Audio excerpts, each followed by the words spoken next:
This is the X-Zone Broadcast Network, broadcasting worldwide on broadcast affiliates and satellite program providers, including CNN Broadcast Network, Sirius Satellite Network, Star Media, Good News Radio Network, Angel Broadcast Network, Wiki Broadcast Network, and WPBN TV. For more information on the X-Zone Broadcast Network, visit us at www.xzbn.net.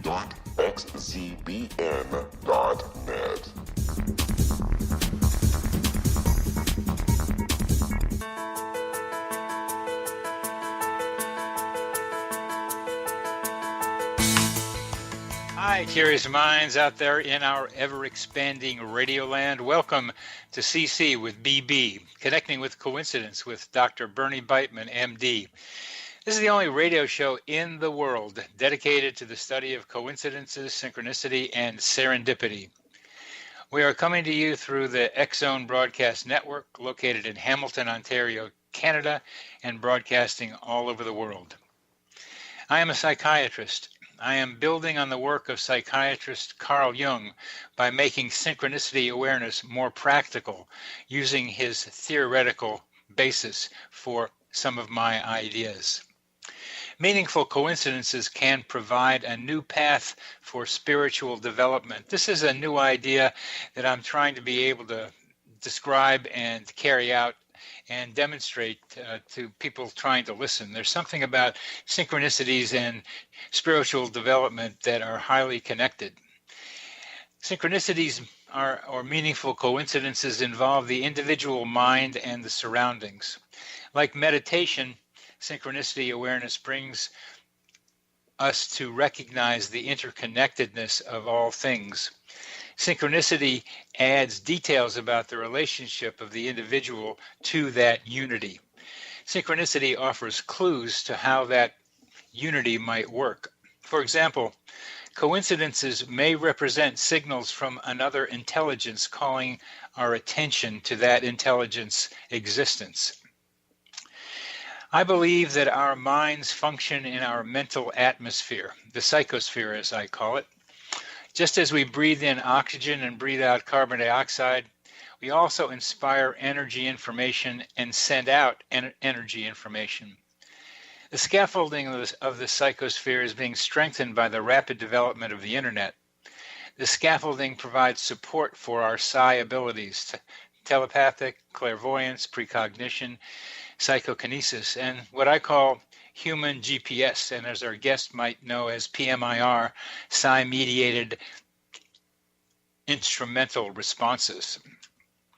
Human GPS is our ability to get to places we need to go without consciously knowing how we got there. The phrase connecting with coincidence is my coincidence brand. It is the name of my book, my Psychology Today blog, my website, and my social media sites. Be sure to visit my YouTube channel too. To find any and all of them, please put Connecting with Coincidence in your search engine. Would you like to know how sensitive you are to coincidences? Take the Weird Coincidence Survey on my website. As I mentioned, coincidences can help with the practical, emotional, and spiritual in our lives. And they make us wonder how they work. Our guest today, Julia Mossbridge, has some ideas about how it might work, particularly precognition, which is, to me, a subset of many coincidences. But I have been tuned into the psychosphere idea, and one of the ideas about the psychosphere is related to how if someone thinks of an idea, the chances are someone else is thinking about that idea too. That we are part of a group mind and we are thinking together at various levels. Many scientific discoveries have been made simultaneously, among them evolution and calculus, but some authors have come up with 132 different ones that were simultaneous, and that was in 1922 when this link was made between two people at finding the same, or many people finding the same idea or just discovering the same possibility. But the way Dr. Mossberg thinks is a little different, and we will get into that. And I'll try to describe, from what I've read, how she might think.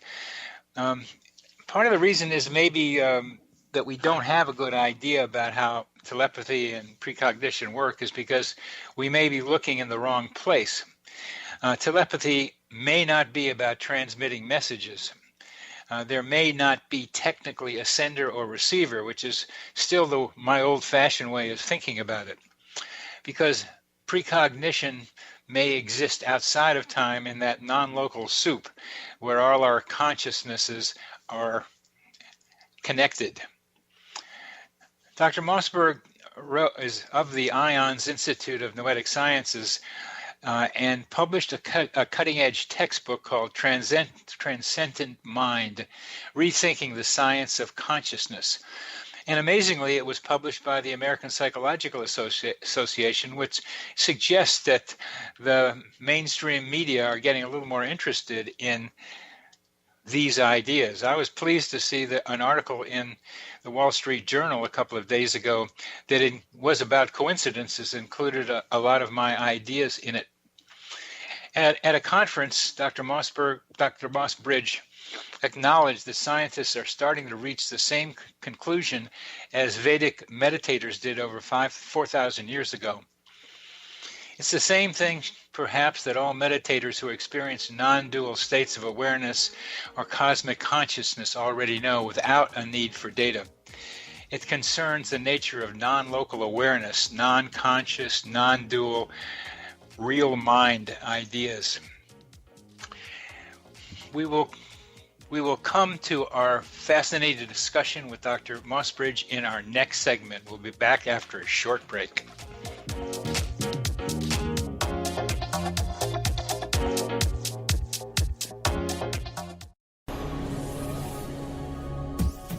This is the X-Zone Broadcast Network, broadcasting worldwide on broadcast affiliates and satellite program providers, including CNN Broadcast Network, Sirius Satellite Network, Star Media, Good News Radio Network, Angel Broadcast Network, Wiki Broadcast Network, and WPBN TV. For more information on the X-Zone Broadcast Network, visit us at www.xzbn.net.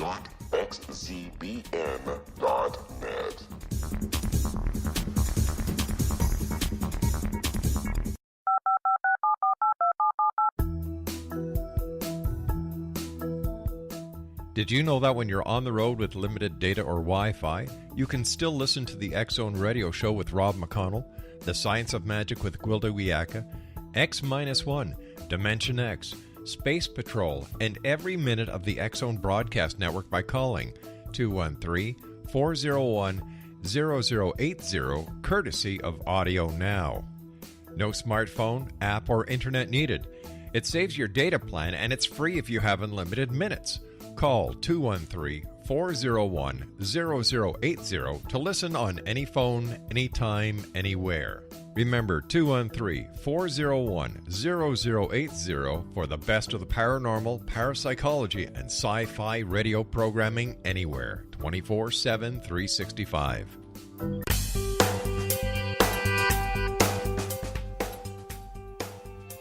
Welcome back to CC with BB, Connecting with Coincidence with Dr. Bernie Beitman, MD. That's me.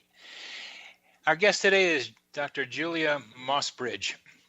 She is Scientific Director at the Institute of Noetic Science, is the Director of the Innovation Lab at the Institute, a visiting scholar in the Psychology Department at Northwestern, the Science Director at Focus at Will Labs, and an Associate Professor in Integral and Transpersonal Psychology at the California Institute of Integral Studies. She is all over the country, ladies and gentlemen. She is currently engaged in 3 love-centered projects. Loving ALS, a project designed to bring unconditional love into artificial intelligence, especially artificial general intelligence, a project in which she is examining whether hypnosis can be used to induce a state of unconditional love. And The Calling, her current book project about how love gets translated into life's purpose. Dr. Mossberg's interest in how time is perceived by unconscious and conscious processes has led her to examine aspects of both cognitive and perceptual timing.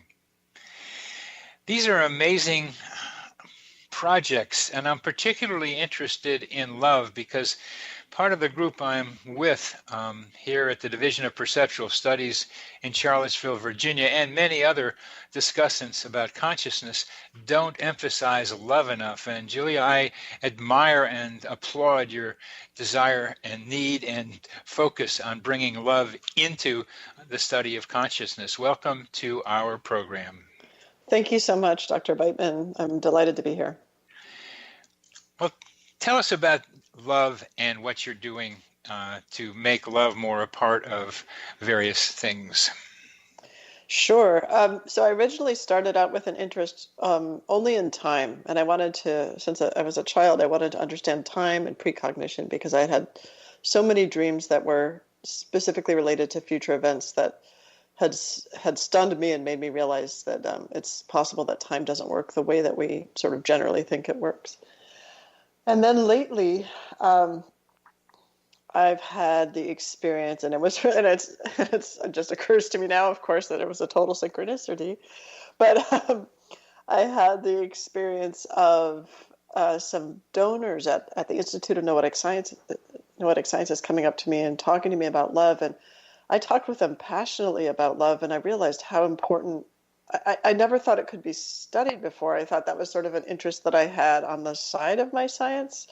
So I just, wow, the power of love to change people's lives and being able to access unconditional love, it seems to me to be in that same sort of state, as you said, sort of the cosmic soup where all of our consciousnesses are intertwined and there's no time and space. And there's also this seems to be made of love. And the soup is like the base of the soup is love. And so I was talking passionately with them about that, and I realized that's a passionate interest of mine, and why not study it? I was taught in graduate school that any question can be approached scientifically, and no question is off limits. So I thought, okay, I'm going to add that to my list of things that I want to do, is to try to teach and learn about not only time but love. And so since then, I've been doing that in addition to my work on time, and it seems very strangely simpatico with the time work. It seems to integrate right in there, partly because of this idea about sort of this cosmic soup being made of love and accessing that, being in a state of timelessness and sort of spacelessness.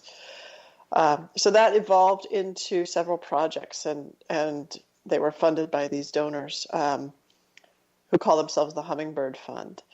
And so I think they go around and they pollinate projects like this. So I think that's how they got their title. Yeah, that's good. That's Yeah. So one of them is the Loving AI project, which is about artificial general intelligence, which is intelligence that it doesn't just do the thing that you trained it to do. It can learn to do other things. So it's not something that exists quite yet, but people are working on it all around the world. And using the deal with artificial general intelligence is it's like creating a human sort of baby mind that is capable of learning whatever is taught to it, and then it has the capacity to be super intelligent. And so the concern is, if you have these super intelligent, accelerated learners around, if they're not coming from a place of unconditional love, then we may be in trouble. And so the idea is to put them in a place of unconditional love from the start. That's one reason for that project. The other reason, sort of from a more positive, less apocalyptic standpoint, is that many, many, many people have never had the experience of unconditional love. And if a robot embedded with this artificial general intelligence can give them an experience of unconditional love, that can change the way people are with each other. So almost like making up for lost time in childhood development. So let me ask you a question about that. Yeah. I'm a psychiatrist. I have a patient who married a woman who described herself as an energy worker. Mm-hmm. And she brought to him the most intense love he has ever experienced. Mm-hmm. It was the kind of love that I think you're talking about. I've experienced recently a love like this, and it is almost overwhelmingly wonderful to Mm-hmm. experience it. She ended up using it to marry him and then take him for all the money she can. And she's in the process of doing that. And if I saw that happening, and I kind of see that happening in a smaller way with the person that I have had this experience with, and it's a wonderful experience. It looks like a touching the divine. That I felt, and I think he doesn't think it this way yet, but she helped him touch divine love, or this universal love, the love that's in the soup that you're talking about. I think we should worry about the AI, the general AIs, but we got to worry about people who are misusing this connection to eternal, unconditional love for their own benefit. Yeah, so it seems to me there's two different things there, but they happen to coalesce in this person, right? So you have anyone who has the capacity to give other people that experience can have a lot of power. Yes. Giving them the experience is not wrong, and in fact it's called agape, right? It's very, very right. It's a wonderful gift to give someone that experience. Yeah. But because human beings are mixed bags and are messed up in many ways, you're going to have situations where someone's going to say, here's this amazing experience. Now I have control over you. Yes. The control piece does not come from that agape place, right? Of course. It comes from this more petty, it doesn't even come from a place of eros, which is romantic love. It just comes from a petty, needy, controlling place that's about whatever's wrong with the person. And so I think that you absolutely have to get clear that when you're having an experience of agape, there's nothing wrong with that. And that doesn't mean that any person or a robot who gave that to you is somehow without fault or can do no wrong. I think that's an important distinction. What's amazing to me is that these two, and these both are women, could get to that agape feeling, to that unconditional love, and still have so many hang-ups. Yeah, but it's not like it doesn't work like that. Like there, remember Sai Baba, who was this great teacher in India, right? Yeah. He could apparently manifest objects or do all sorts of things that people would claim, right? See into your future, see into your past. But he also molested young boys, right? And people are such a mixed bag. So I think that we wish that it were the case that someone would have to be pure of heart to be able to access these states. But it's almost like the universe is so generous that even in a way, think of it this way, think of it reverse. Who are the people who most need to be able to access that? The people who are most messed up, right? That's true. That's true. I mean, let's go off on this one, because more and more I am seeing highly developed people who are spiritually highly developed having difficult interpersonal relationships. Yeah. And I've heard it's kind of like they hide in spirituality, and so they don't have to pay attention to the interpersonal. Yep. Right. I see that all the time too. I think that there's this balance. I mean, so I had this really brilliant teacher, a Kabbalistic healing teacher, once tell me, she said, I'm more comfortable way up floating in the clouds, and I could absolutely talk with people all day about that. But when it comes to balancing my checkbook and dealing with men, and she's like, I'm at a loss. So I think people, it's like being an athlete. You could be a really great athlete, or you might not be a good chess player, or you could be, and some athletes are great chess players, but like there's a distribution of talents. It takes more than one person to create the sort of organization or the community that we wish we lived in. I think people want to search for some sort of guru who's completely whole, and I just don't know that exists. For some reason, someone who can invoke in me or invoke in my patient that kind of experience would seem, until we're talking right now, until I've seen these experiences, different from being really good at something. And maybe that's part of the delusional thinking or the wishful thinking, that someone who can give him the experience of that depth of love. It's amazingly beautiful. Yeah. Amazing, and makes you fall in love with the other person because of that experience. Right. And that but I mean, isn't it? Sorry, go ahead. Go ahead. I know what I'm going to say.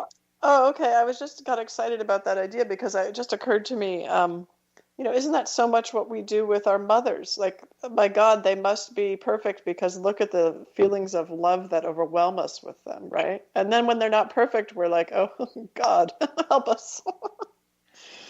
I know Freud. I've blamed my mother for a lot of things, and mothers get blamed for a lot of things. I don't agree with this analogy here, but I see why you make it, because the intensity of this love seems beyond anything that most mothers can instill in their children, because the mothers are usually asking for something, trying to do something, help the child develop. This is becoming a conduit, that the woman becomes a conduit to the divine. I don't think that many mothers will do that.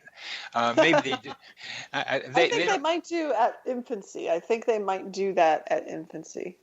Well, in infancy, the mother's brain is very much like the brain of someone who's romantically in love. You know that. Yeah, that's right. And that ain't the same as this divine love thing.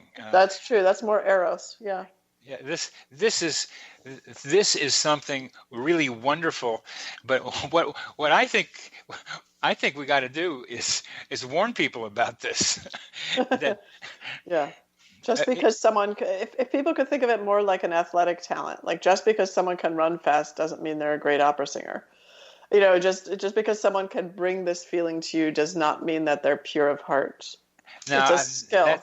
That's very good. We're coming to the end of this segment in about a few seconds, but this love is so important for us to study in this way, and let's keep going with this. We'll be back after a short break.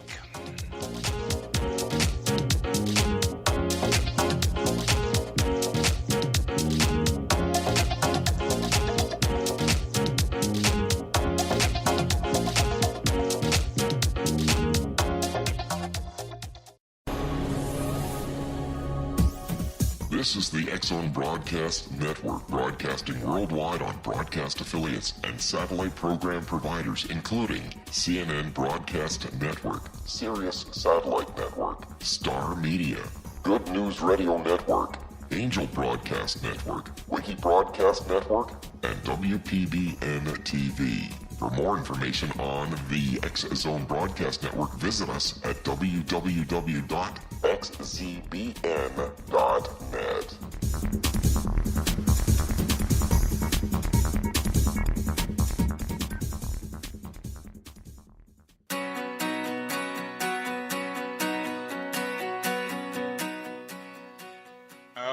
Welcome back to CC with BB, connecting with coincidence with Dr. Bernie Beitman, MD. We're talking about synchronicity, generally speaking, and we have Dr. Julia Mossbridge with us.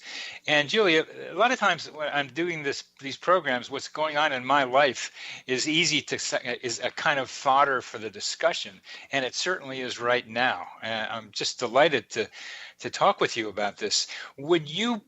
I can see how like somebody becomes a good athlete. I played a lot of football and baseball, but how do people get in touch with this love, this universal unconditional love? How do they do that?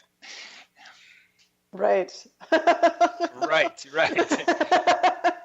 Well, I know how one of them did it. I mean, she did a lot of meditation. She did a lot of incantations. She connected to the divine feminine, she kept saying. And then she was able to almost download the divine feminine through her eyes into me. And it was very powerful. Go ahead. Yeah, so I think that's her story about how she did it. But but we don't really know how she did it. It could be that she did all that stuff and she had access to it anyway, and it just she just let herself let herself believe that she had access after a certain period of time. And I kind of believe that's how it works. I kind of believe we all have access right now in this very moment. And, but we sort of can't believe it. And because we can't believe it, we can't feel it. And so since I was in my early 20s, I've been praying. And, as a scientist, I'm like, well, I'm just going to start praying because I don't even know if I believe in God, but I feel the urge to pray. So I just started praying. And I didn't have a picture of who I was praying to, but through the process of praying, I started having this feeling that, when I'm praying, I feel really good. I feel connected to myself, and I feel connected to the universe, and I'm just going to keep doing this. And I would ask questions like, well, how can I have the experience of, complete agape, complete love, complete connection with you, God, when I started talking to God as God, or the cosmos, or whatever you want to call it. Sometimes I just call it love. And the answer I would get back would be, just keep being yourself. There's no secret sauce, And I couldn't believe the answer. And I would just be like, no, there must be some special thing. And I think at some point I just surrendered. And again, I don't know if this is the secret sauce or if this is just my story about what happened. But for me, I just surrendered and said, okay, God, I think I've been scared to feel this and scared to be out of control, because that feeling of love, you're not in control of it. It's not a state of control. It's not a state of ego. So I was scared of the annihilation of myself, and I was scared of all sorts of possible outcomes. And I just said, so I'm scared of all these things, and I still want to have this experience. And from then on, it was much easier for me to access it because I just admitted I was afraid.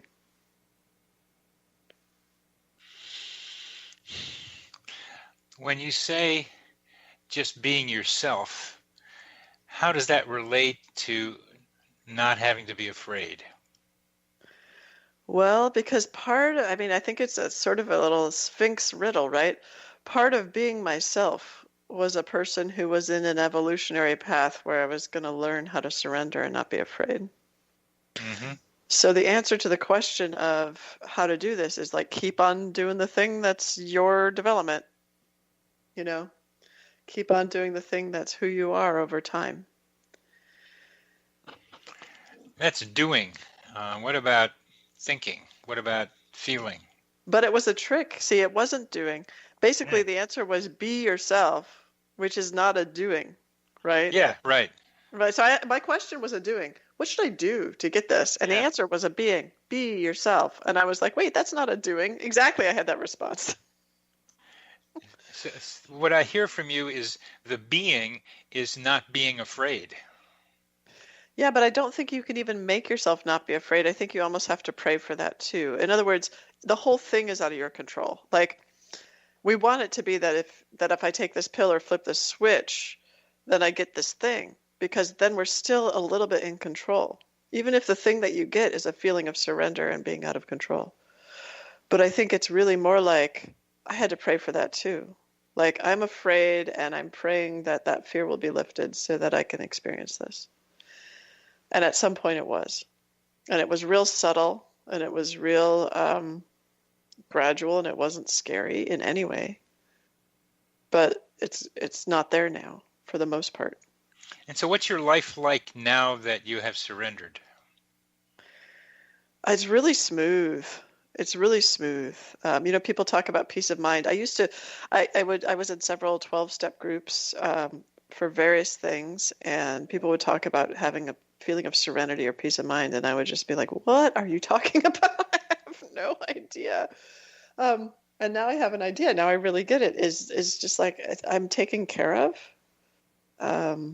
So I feel, the lilies of the field is one of the examples from the Bible. I feel very taken care of. Every one of my projects that I'm working on, I sort of say, okay, universe, take this where you want it to go. And it does. And I find out where it wants it to go, and I get my marching orders and I follow along, So someone will call me and say they want me to write a book about something. Well, that's my next marching order, Someone will say, oh, hey, what have you thought of doing this? And then I'll get a feeling, and I'll be like, that's my next marching order. I'm just not in charge, and it's such a relief to not be in charge. It is such a relief not to be in charge. And some of the marching orders that you're describing come from outside of you, from people. But I'm assuming you get them from inside too. Yeah. Well, so it'll be a marching order. So I guess the ultimate arbiter of whether something's a marching order or just something someone wants me to do. Yeah. Is whether I have an internal experience of yes in a connected way to it. Internal experience of yes.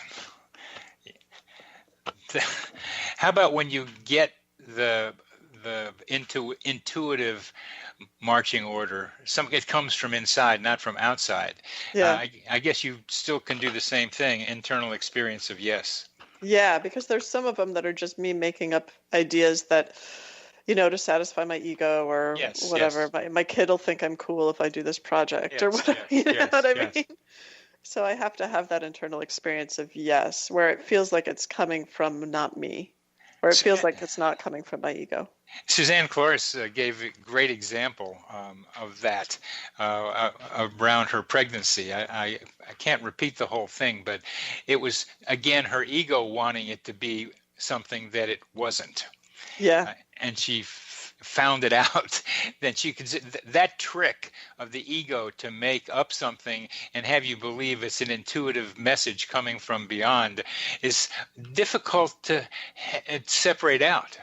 And you do it by saying one has a yes to it, but she sounded like she thought it was a yes too.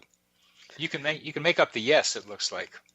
Yeah, the ego is wily. Wily coyote in there, yeah. Trying to get its thing going, yeah. I think the way I tell the difference is one is a calming yes, where there's no there might be enthusiasm about it, but it's not excitement. It's not urgent. It's not adrenaline pumping.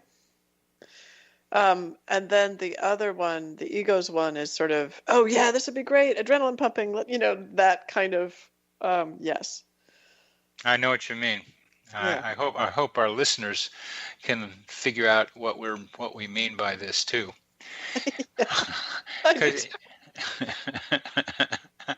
That adrenaline versus the yes versus yes versus, and then there's gradations in between that can confuse you too. I just I had arranged a dinner party with a bunch of different friends for next Thursday, but I just had the feeling that maybe that should be canceled. And it was just a quiet, calm, internal thing that just felt like breathing to send out the email that said, for these reasons, have to cancel it.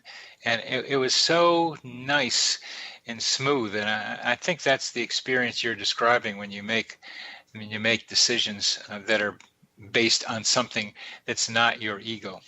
Yeah, well, it feels smooth because it's just the thing that needs to happen. It's not really even your doing, right? It's just like, oh, this is the thing that needs to happen, so I'm just going to write this email. Yeah. Would you tell us, give our audience a little background on Suzanne Cloris and you, and the coincidence that she enjoyed so much?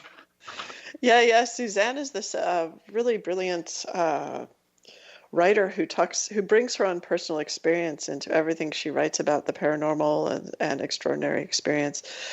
And she's fascinated by that. And but I didn't know any of that about her until I met her. And I met her in an interesting way. She contacted me via, I believe, email and said, I've read about you online. I am doing something called the Extraordinary Project, where I'm gathering stories about extraordinary happenings that people have that are remarkable and maybe go counter to the ways the scientific community thinks about things. And your work on precognition seems really important related to that. So I'd like to talk with you. And I said, sure, let's set up a Skype call, or where do you live? Maybe we can get together. And she said, well, I live in this town called Evanston near Chicago, Illinois. And I was like, well, that's interesting because I live here too.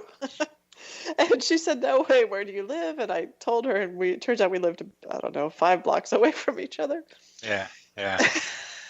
and we got together for coffee and just hit it off tremendously. Now she's a good friend.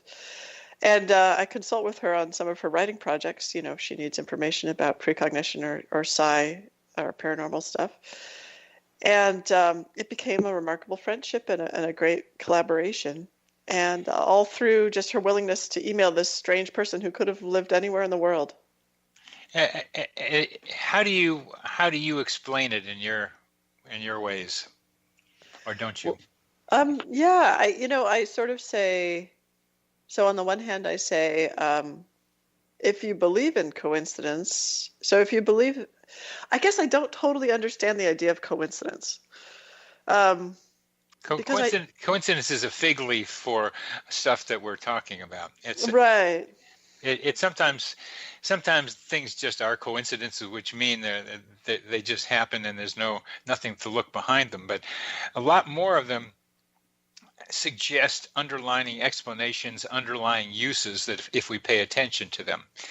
Yeah, I guess what I'm saying is I don't really understand that there can be such a thing as something that's a pure coincidence. I guess I used to think that because I didn't think that there was any sort of meaning to anything, I used to think that everything that happened was anarchic and a coincidence. And I think I've really swung the other bit to the other side of the pendulum, where I feel like, no, just basically we call coincidences things where we just, the cause is so complicated that we don't understand it.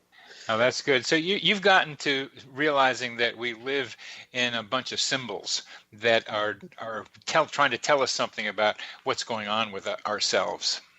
Well, yeah, and I don't even see how there could be coincidences, simply because the primary, or in fact, the only experience that anyone ever has is essentially a story of what's happening. So that story has to be sensical. We're coming to the end of this segment, and we'll continue talking about what you mean by coincidences and symbols, and we're going to get to precognition too. We'll be back after a short break.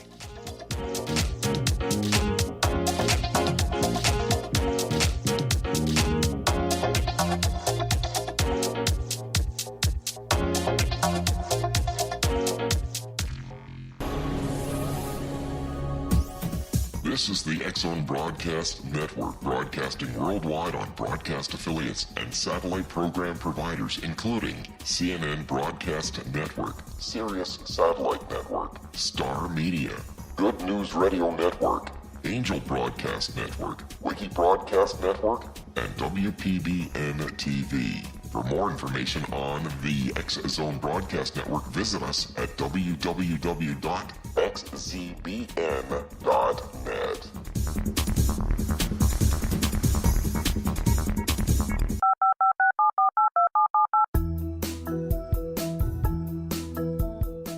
Did you know that when you're on the road with limited data or Wi-Fi, you can still listen to the X-Zone Radio Show with Rob McConnell, The Science of Magic with Gwilda Wiyaka, X-1, Dimension X, Space Patrol, and every minute of the X-Zone Broadcast Network by calling 213-401-0080, courtesy of Audio Now.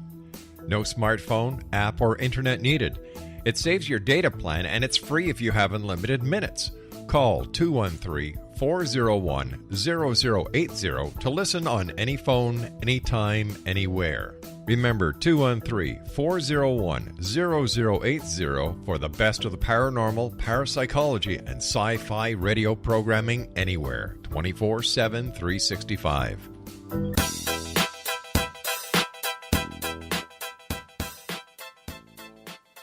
Welcome back to CC with BB. I am going to predict the future right now, that our guest, Julia Mossbridge, and I will talk about precognition. Julia, please talk about precognition. Perfect introduction. So that brings us exactly to what precognition is not. So precognition is not being able to predict the future based on your inference from events that you know are going to unfold. So if it's raining out, it's not precognition to say, I think I'm going to bring my umbrella because look at the clouds, right?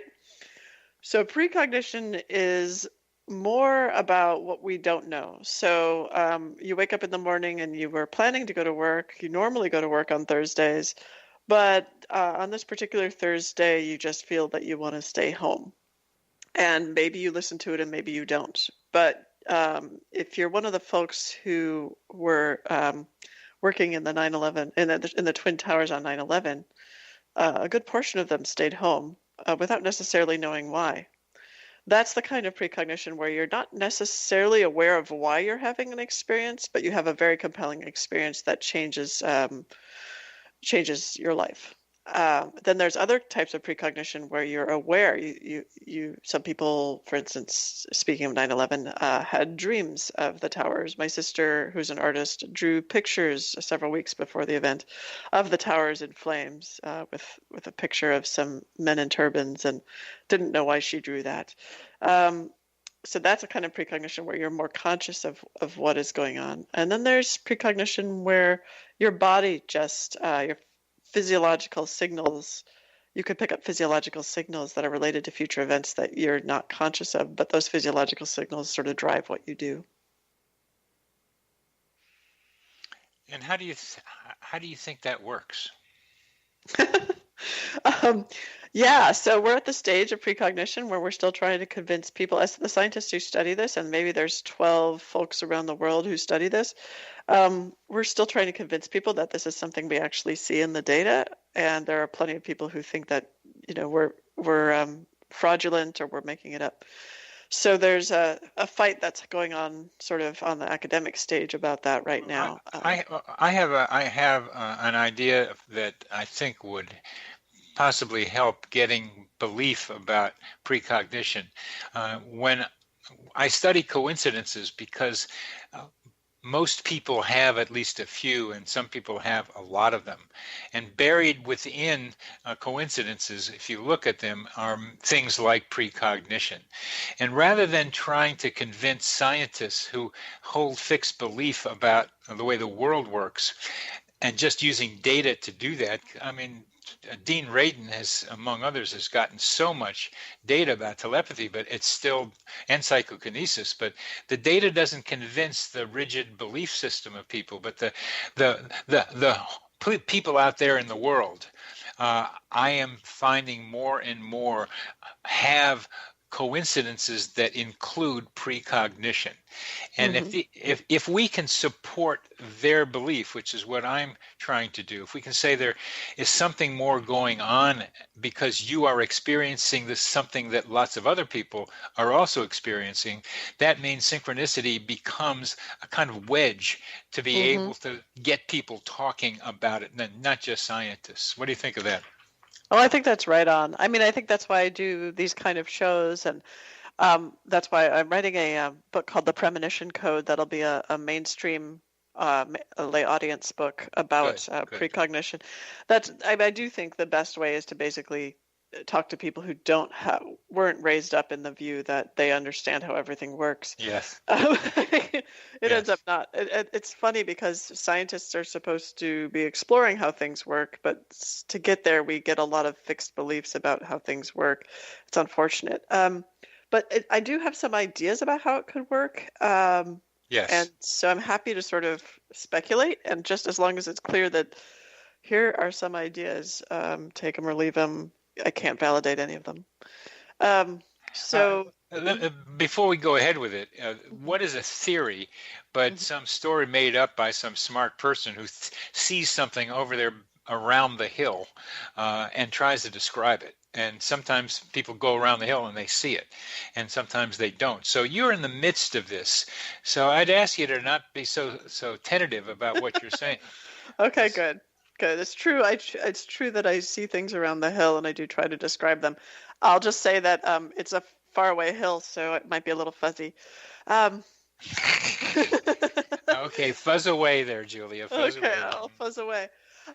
So there's one idea is this idea of, the cosmic soup. So if you're in touch with, if you could go to a state of connection with other minds, or just the cosmic consciousness in general, time does not exist there. Time only exists when we have individual experience in our individual minds. And that's a theory that I strongly, I think has some real promise to start thinking about it that way. Instead of thinking about the question, how could precognition happen? Think about the question, how can we fabricate the idea that there's linear time? Because that's a question that physicists have to ask themselves too, right? So when physicists are trying to understand, for instance, special relativity, Einstein's special relativity, they have to start to understand this idea of a block universe, that everything that has ever happened or will happen already sort of somehow exists, but we travel through it in some sort of linear fashion with our conscious experience. So there are multiple examples like that from physics. So also in quantum mechanics, there's recently evidence of retrocausality. So choices that are made in the future, essentially agreeing with, in a correlational way, agreeing statistically with whatever happened in the past in a way that makes you feel like the cause is moving backwards in time. So because in special relativity and in quantum mechanics, there's this kind of idea that our linear notion of time doesn't totally work to explain what's happening, you can kind of start to ask the question, okay, well then our linear notion of time is a fabrication. So how did we get that fabrication? Mm-hmm. Why do we need it? Why do we need the fabrication of linear time? And I think the reason we need the fabrication of linear time is because you don't get individual. There's something about the universe that wants us to have individual experience, me and not you, you know? There's you, there's me, and we're separate somehow. And there's something about the universe that wants us to have the unity experience. You and I are connected. And so there's something that wants both. And when I say want, I don't know if it's a real wanting, like a human wanting, but there's something that we seem to have both. We seem to have desire for both individuality and connection. And so to have the individuality, we need the linear, because otherwise, if everything's happening at once, who am I? I'm not this person here. I'm also this person when I was 2 years old, plus I'm this person when I'm 85, right? There's the who am I is much more difficult to define. But if I want to have connection, then having linear time is very difficult, because I have to be connected to my earlier self, I have to be connected to my future self, and I have to be connected to you. So this is a roundabout way of saying I think precognition is the norm rather than the exception. And I think that there are parts of our brains that are designed to essentially create a fabrication of a linear order of events. And that our precognitive experiences, precognitive dreams, premonitions, presentiments, they sort of sneak under that filter every so often, especially when it's important. And the more they sneak under that filter, and the more we kind of encourage that and write them down and sort of praise that part of ourselves for getting that information, the more it keeps coming through. It's almost like creativity. Sort of the more you work with it, the more it keeps delivering itself with you. And I'm sure you found that with coincidences, right? Or synchronicities. The more you acknowledge them, the more they occur. Yes, ma'am. That's why I call myself Dr. Coincidence, because they just keep happening. Yep. And in a spectrum of things, you have been focusing on precognition, so I'm assuming that you're feeling, thinking, experiencing more precognitive stuff. Yeah, I mean, I had part of why I'm in this field is just because since I was a child, I've been extremely precognitive, and my family is as well. And even my father, who's a physicist, he has these precognitive things that he does that he won't admit are precognitive, and maybe they're not to him, but you know they're very remarkably precognitive to me. He gets decades ahead of himself in terms of inventions, and was once fired, I think in the 80s, from AT&T Bell Labs because he brought up the crazy idea of having individual ringtones. So he doesn't think, he just thinks he's creative. I think he's looking into the future. So The way that's another discussion, separating out what seems to be a logical progression from being able to see into the future. They are tied together, I think. I think so. It requires both kind of experience plus then you add some, I won't say whipped cream on top of it, but something else comes in that's precognitive. We got to end in about a minute. Tell us a little bit about the books that's coming out, and then we'll wrap up.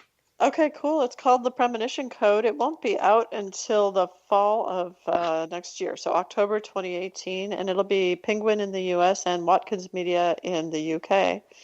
And it's with Teresa Chung, a UK author who I really admire. And give us an elevator speech for what's going to be in there.